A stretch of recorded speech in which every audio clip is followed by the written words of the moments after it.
Alright, magandang araw sa ating mga kabagis. Nandito na ulit tayo sa Baguio. Kung naghanap ka ba ng gustong mapuntahan dito sa Baguio or mas malapit sa Baguio, ang may recommend ko sa inyo ay sa Towing Falls ng Sablan. Sundan nyo lang po ako at ating puntahan ang sakayan ng papuntang Sablan. So wala po kasi tayong nakuhang sakyan, kaya mag-jeepney na lang tayo. So bali pala 1 hour po yung travel natin papunta sa Towing Falls ng Sablan. Bali dito lang po yung sakayan ng jeep. Mas malapit lang po ito sa Good Taste. Yan po yung Sablan. Malapit lang to sa Good Taste. Bali ito pala yung bahay na humintuan namin. So pasulong po yung dadaanan papuntang Towing Falls. Bali isang ang mga at least 10 minutes po yung lalakarin mo. So ang ganda po ng daanan yan, puro concrete yan. So bali open to public po itong falls na to. So yan, bali sundan nyo lang ako mga kaibigan. Maganda ba dito yung sa Towing Falls? So bali mag-isa akong pumunta dito. Kahit mag-isa kailangan tayo mag-travel, di ba? So ang lalakarin naman lang daw ay mga 10 minutes. Kaya kung nagnanais kayong mag-hiking at saka gusto nyong maligo sa ilog, dito lang po sa Towing Falls, Sablan. So ipapakita ko mamaya yung falls na paliliguan natin. So bali kumuha din ako ng mga merienda. Of course, kahit mag-isa, mag-picnic, di ba? Right. Magandang exercise din ito eh. Kahit pababa lang to, at least matatamasa mo yung simoy ng hangin. Maganda pa yung mga tanawin. Ayun o, bali papunta tayo sa baba. Ayos wala, dito lang sa Sablan natin mahanap yung Towing Falls. Sa mga nagbabalak dyan na mga hikers, subukan nyo yung Towing Falls natin. Right, malapit na tayo.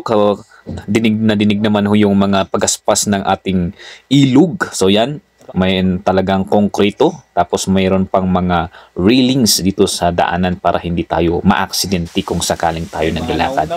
So yan pala yung mga kasama natin na nauna silang nakapunta rito. So yan yung ang ganda-ganda talaga ng falls, ang linis ng ilog.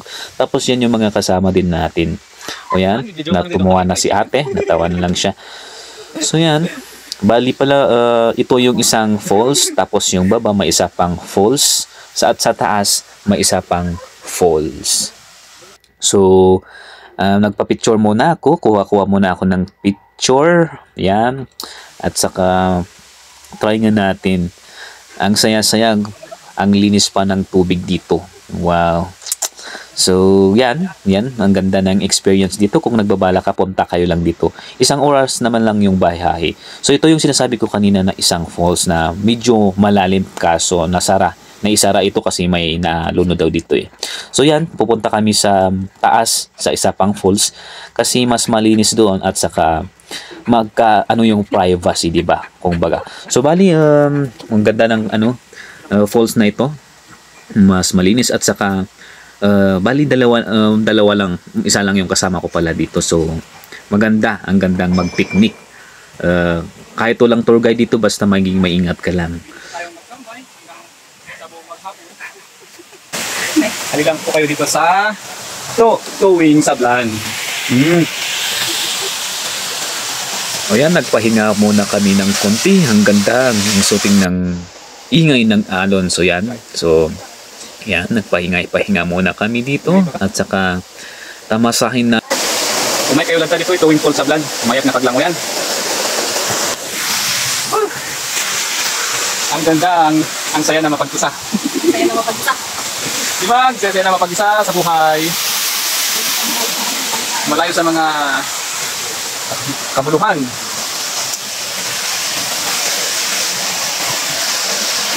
So bali na tuyo po ang ating falls, pero meron tayong konting falls dito. So yung falls natin dyan, bali tuyo, pero sa baba, meron tayong falls. Kaya pwede tayong maligo dito. Ang linaw ng ating ilog. Ang linaw.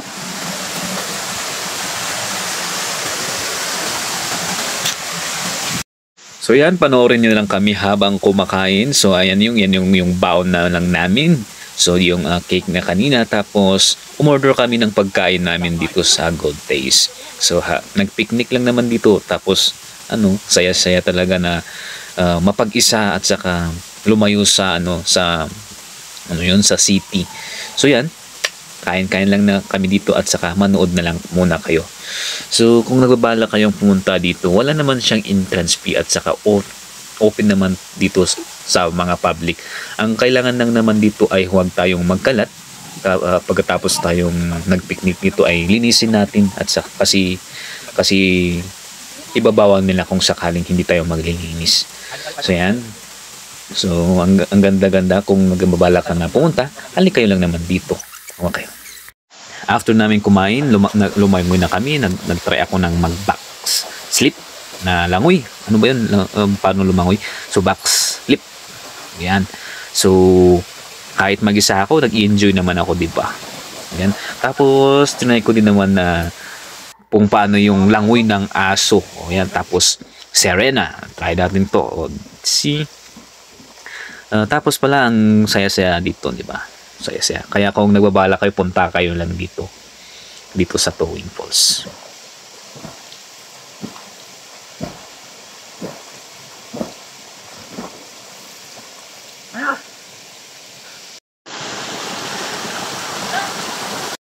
So yan, kita-kita naman sa mukha ko, ang saya-saya ko, nakapag-smile ako pa. Dito pa ako naligo, nagtampisaw sa sa falls, na malit na falls. Yan. Nagpakuha naman ako ng konting picture, tapos yan. Manood lang po kayo sa pictures ko, ang saya-saya dito. Pwede naman kahit kunin yung mga kaibigan nyo, yung pamilya nyo, pwede kayong mag-falls dito. So yan, ang saya-saya dito, yun. Yun. O yan, sige. Para malis yung mga libag ng katawan. Malis yun, mga libag-libag. So ayan, after nyan, umuwi na kami. Lumakad-lakad namin kami.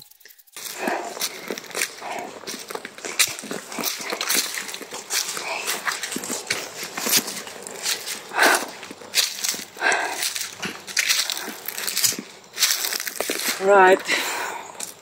Nandito na kami sa Parkway. So makita niyo naman,